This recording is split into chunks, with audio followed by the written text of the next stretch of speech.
Viv, nice to see you again. Welcome to Buds.com. Obviously, we are launching our 2026 World Cup auction. And beside us here, the iconic shirt worn by the captain that day, of course, in the infamous Hand of God match against Argentina, 1986. Tell us your memories of that day, if you don't mind. Got great memories because I wasn't even involved.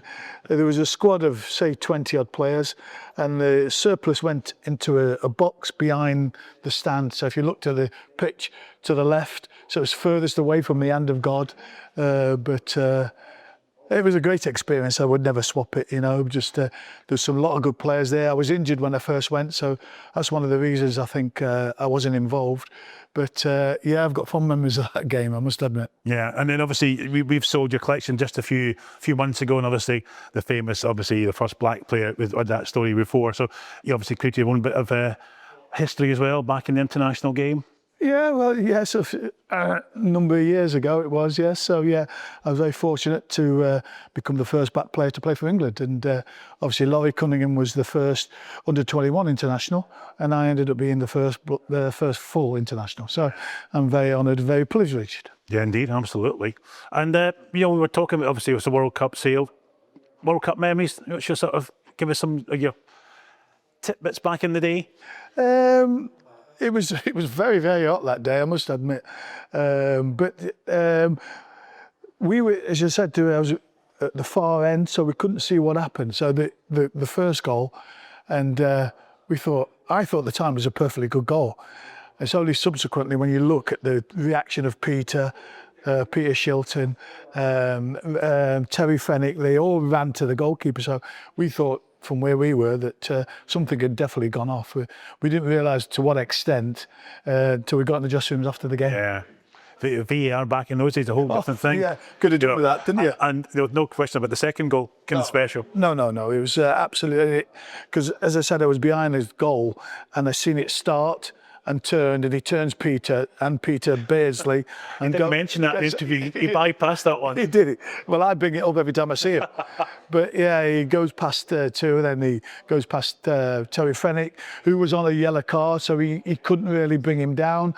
And then he goes past Terry Butcher and obviously does the shimmy on Peter Shilton. And I remember standing up in this box with all these other players and just going like that. That's the best goal I've ever seen in the flesh at the time. Absolutely. And obviously here we've got Norman Whiteside here as well, obviously a teammate of yours. Yeah. We've got his shirt coming up, obviously youngest player. He beat Pelle's record by a number of days to play in a World Cup. Yeah. And obviously we just discussed, telling us about it this morning. So the mile in there is that number, that white shirt, kind of iconic as well there. Absolutely, yeah, fantastic. And what was he, 16? He beats Pelle's record. He was 17 and 42 days, I think it was. That's at the right. time. So he beat him by a good number of days. So. Absolutely, yeah. But it's not a bad looking shirt sort of thing. So, Nick, you got some questions for us? I have. So what would be your all-time favourite World Cup moment? 66, winning it. I remember coming back, I was playing football on the park and walking back thinking, there's nobody about, why is nobody about? And I realised it was the World Cup final.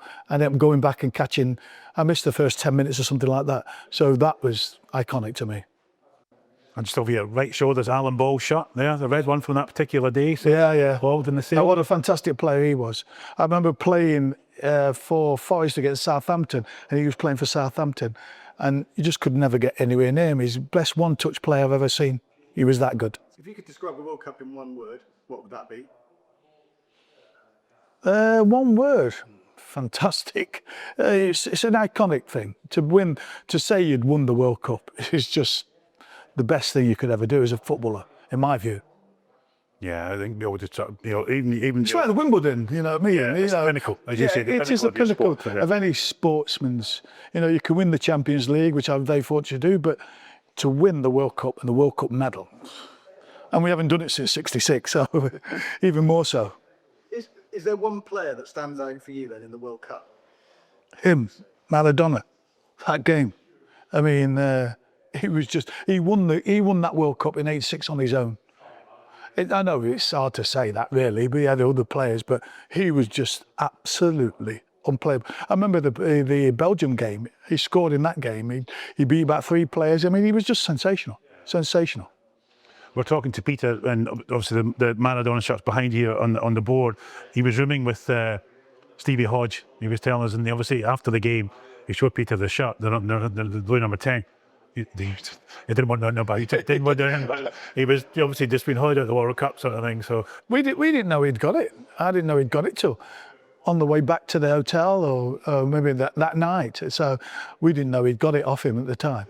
So, but he was sharing with him, so he must have got it out and showed he him. just sort of in his bed. Sort of thing. He was so disappointed. Like couldn't care. But Hodgie rang me about 5 years after that, and he said, "What do you think I should do with this Maradona shirt?"